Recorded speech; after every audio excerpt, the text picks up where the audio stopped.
Nitwa Nitanga Gervais, nkaba mfite imyaka 18, mvuka mu mudugudu wa Karangara, akagari ka Canzagwe, umurenge wa Canzagwe, akarere ka Rubavu, nkaba nakoreraga hariya ku Kanyamahoro.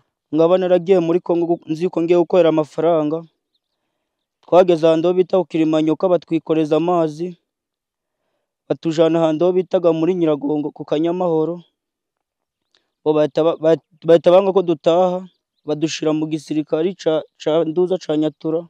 Maze kwinjiramo batujanye ahantu bitaga muri Nditi, dukoramo imyitozo amezi 2,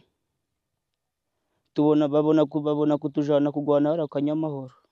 Iyo twabaga tugiye kugwana, General Justin yaduhaga amabwiriza y'ukuntu tugomba kwitwara ku rugamba, akaduhereza amasasu, ufataga mashini gun akayifata, ufataga RPG akayifata, ufataga moroti akayifata. FARDC niyo ijaga biduha, twaja no ku rugamba ikatubwira yuko tuzatera u Rwanda. Twarangiza tukaja ku rugamba, tugasangayo FARDC, FDLR n'abari Abarundi. Kubera twese iyo tugiye ku rugamba twese baraducangaga, FARDC, Wazalendo, FDLR, twese baraducangaga, twese tukagwanira hamwe. Aho twajaga tugwana twatsindaga ngarimwe mu kwezi, ahandi twaje kugwana tugasanga batwiteguye bakatwirukangaho. Ingomere twageraga aho ngaho habaga ariho ambulance ya gisirikari yahitaga ibajana mu bitaro by'Igoma ahantu bitaga Isebeka. Ubuzima nahuye nabwo muri Kongo ni ibibazo bikomeye cyane. Twabaga turi muri mu mashamba, waba uri ngo kugenda wahura n'umugore ufite nk'amafaranga ukagamwambura, cyangwa shinga general wanyu akababwira ati nabonye umuntu ufite amafaranga, nijoro mukagenda mukamukinguza mukagamwaka, yashaka no gutera hejuru mukamurasa. Urubyiruko ruri mu Rwanda, u Rwanda rwacu ni amahoro, kuja muri Kongo ni ukuba wijanye mu rupfu mu muriro, ahubwo iciza bakomeza kuba mu Rwanda bakiga amashuri bagakorera u Rwanda. Nitwa Soroda Hatangimana Delphin, nkaba mvuka mu mudugudu wa Camabuye, akagari ka Rusura, umurenge wa Busasamana. Nkaba mfite imyaka 21, nkaba narakoreraga mu cama c'Abazalendo Ikilimanyoka kwa General Mbokani. Nkaba naragiye mu gihugu ca Kongo ndagira inga, maze kuragira inga kuko habaga icama citwa Nyatura muri Kongo, kiraza gitwara inga zo narindagiye, nanje barandwara. Bagenzi banje bo twari turi hamwe 3, 2 barabishe, nanje bambitishamo ari ukunyica no kuba umusirikari, mbitamo kuba umusirikari. Tukaba twarakoreraga mu cama citwa Wazalendo kwa General Mbokani. Tukaba twarigiye ifunzo Ikilimanyoka, ari byo bita seyi. Twari twarize turi abasoda 300, bakaja baratumita mu maburigade gatandukanye. Nje nzigarana na komanda mu eta majoro ya Mbokani. Ngaba narabaga kwa komanda Tomusi, ari wabaga komanda kije wa General Mbokani. Nabaga escorte ye, akaja arangurira amateni no kugendana nawe rimwe na rimwe mu gihe cagiye ngewe mu rugo. Bakaba baratubwiraga yuko tugomba kurwanya igihugu cacu c'u Rwanda, tugwana naye mu vetro bayishinja ngo niyo ngo n'abanyarwanda bo tugwana nabo. Arangije bakaje batubwira ko tugomba kuja turahura n'umuntu ico afite tugakimwaka kugira ngo tubone uko tubaho ku buryo twabona nk'isabuni cyangwa n'ibindi bintu bitandukanye. Indambara nagiyeho ni indambara imwe, kubera kenshi na kenshi nje nasigaraga ku Kivera ce, nagiye ku ndambara imwe hano ku Kanyamahoro.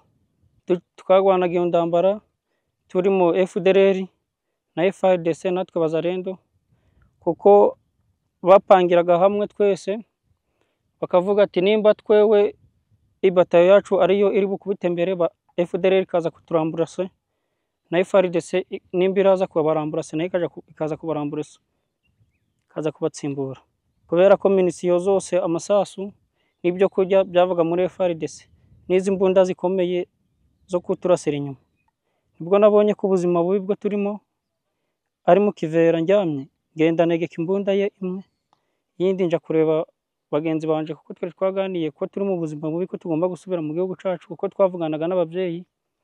Arangije ngeze aho bagenzi banje bari yarari 2, turaganira tubona ko twataha. Harimo bagenzi banje b'Abanyarwanda benshi, inama nobagira nibaze batahe mu Rwanda rwatubyaye n'amahoro, bya bindi byo bajaga badushuka ngo uramutse uvuye muri Kongo ukagera mu Rwanda bakakwica, ni ukubeshera u Rwanda, ni ugusebya igihugu. Twe twaratashe buno tumeze neza nta kibazo, u Rwanda ni amahoro. Kariza kuba bataha tukubaka u Rwanda rwatubyaye. Buno ushoboye kwiga uri kwiga, akazi ushoboye ndagahato ndakazi bagutegeka ko udashoboye, wowe wenyine ni wowe wihitiramo akazi hano mu Rwanda. Urubyiruko bagenzi banje b'Abanyarwanda birinde ba bandi badushuka batubwira yuko tugera muri Kongo tukabona ibyo twabuze mu Rwanda, batubwira ko tuzagera tukabona amafaranga tugasahura ibintu byinshi. Barabashuka, usiga ino uzi ko uvuye mu buzima bubi, iyo ugiye ngo usanze ubuzima bwiza, ahubwo ugasanga iyo wavuye ariho wasize ubuzima bwiza kurushaho ugiye. Abanyarwanda bagenzi banje, urubyiruko mutari mwakandagira hariya mu gihugu cya Kongo, ntimukifuze kuhagera mu buryo butemewe. Bino byo kudushuka ngo dukore igisoda, ngo dukore akazi muri Kongo, ndawe nashishikariza kujayo umunyarwanda. Twe twabaga mu Agura musozi guraho hamwe na ira rejima, niho twaturutse tuvuye, ariko haracariho haduyi nyinshi abanzi b'u Rwanda, ndetse abana b'Abanyarwanda bakaba babashuka bababwira ko baramutse batashe bakava hariya bakagera ku butaka bw'u Rwanda babica. Hariho uwitwa Rangunda ariwe Kibongi, niwe komanduriyo kusemusi na FDLR, akaba avuka hano mu mudugudu wa Camabuye. Hejuru tena hari y'idefense yacu, hejuru y'idefense ye akaba ariho uwitwa Njimimana Eric, nawe akaba avuka mu Bigogwe.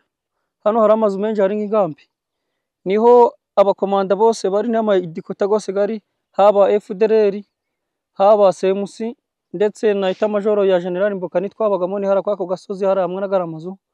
Hariho haduyi nyinji icanze n'abafaridetse ndetse n'abazungu b'abarisi. Twe twabaga mu Agura musozi guraho hamwe na ira rejima, niho twaturutse tuvuye, ariko haracariho haduyi nyinji abanzi b'u Rwanda. Nitwa Soruda Ishimwe Patrick, nkaba naraturutse mu cyama cya FDLR, nkaba narinjiriye icyama ahitwa Ikibirizi, ni muri Rucuru. Amafunzo nayakoreye aho bita Imuvo muri Masisi. Twize turi abasirikare 200 b'amayinite agiye atandukanye ariko ya FDLR. Twakoze amafunzo amezi 3. Rero twarasohotse bagenda badushyira mu mayinite atandukanye, banshyira mu inite yitwa Gorani Zerode, iyobowe na Lieutenant General Byiringiro Victor. Rero nyimara kugera muri FDLR nasanze urubyiruko ruba muri FDLR nta buzima bwiza bafite. Ubwo rero nicyo cyatumye nitandukanya nabo. Amafunzo FDLR ikora akenshi batubwira ko igihe kizagera tukafata u Rwanda. Ubuzima twari tubayeho nabi, nabanje kurwanira aho bita Igishishi, ni muri Rucuro. Tuva Igishishi turwanira aho bita Ikibirizi. Ikibirizi M23 dukubita tuvamo, turazamuka umusozi hejuru y'Ikibirizi aho bita Ibirundure. Ibirundure turahava naho dukomeza aho bita Gateku, turi kumwe na General Jean Marie, ni umujenerali w'abazungu, babita abazungu, akaba aba ahantu bita ku Mugozi. Iyo habonekagamo inkomere cyangwa se abapfa, rimwe na rimwe abapfa hari igihe babasigaga aho ngaho, inkomere zajyaga kuvurirwa mu bitaro bya leta ya Kongo. Ubwo rero babavuriraga hamwe, yaba FRDC, yaba Bazarendo, yaba FDLR, bose inkomere zavurirwaga hamwe mu bitaro bya guverinoma. Ubwo rero nyuma y'imyaka myinshi tubona ko ntacyo turwanira, u Rwanda tutazabigeraho, njyewe nkanjye ubwanjye nafashe umwanzuro wo kwitandukanya nabo. Ideoloji y'Abazarendo na FDLR na FRDC binjiza mu rubyiruko nuko bazi ko M23 bavuga ko ari Abanyarwanda bagiye gutera Kongo.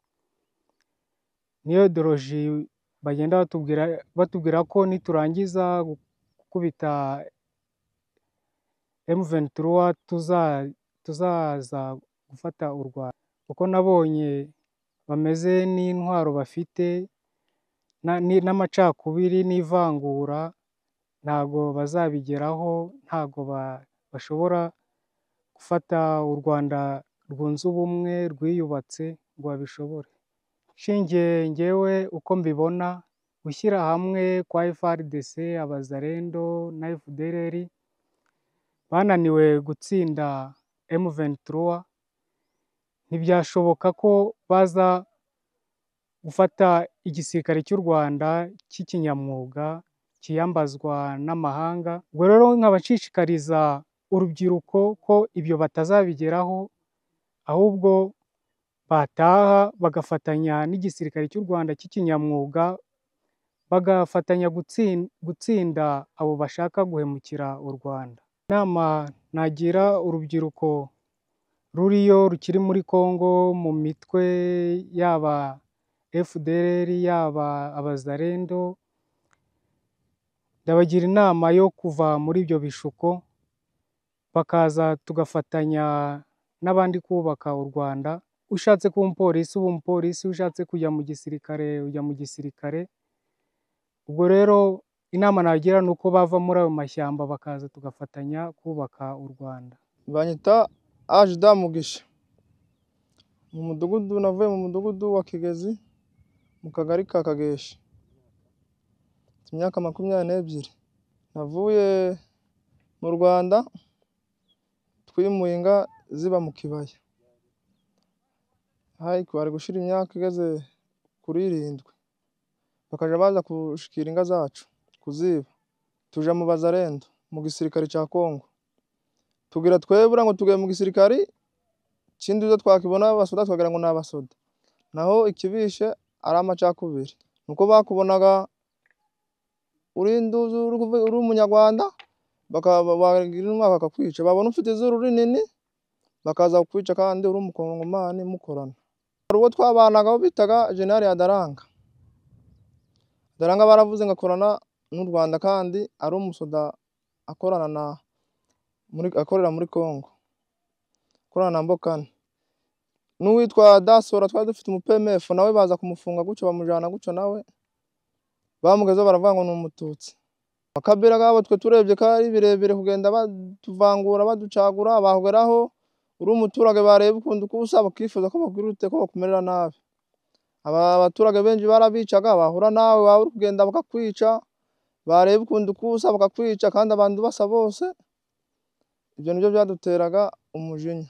Tugeze dufata umwanzuro wo kugurute bwo kubirindukira tugaruka mu Rwanda. Turebye bene wacu ukundi bari kubica tubana, dufata umwanzuro wo kugurute bwo gutoroka. Narindi chief escort wa General Mbokani, tukaba twarabaga ahantu bita ku Kilimanyoka.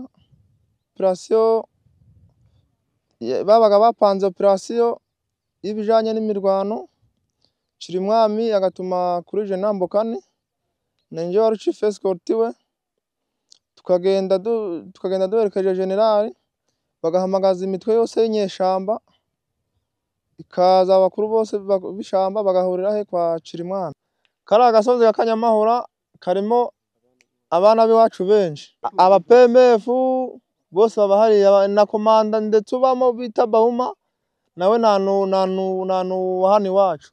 Ukamanuka ukazamuka ukagera aho bita muri Nditi Tayiga, ukamanuka ukaza hano kwa Mama Olive kwa Gaswayiri, hakabamo bitwa Badidi, bose nana abana baho ngaho. Abitwa banize, hari abana benshi cyane babaho ngaho, barashaka bose bagirute bafata umwanzuro wo gurute bwo gutaha.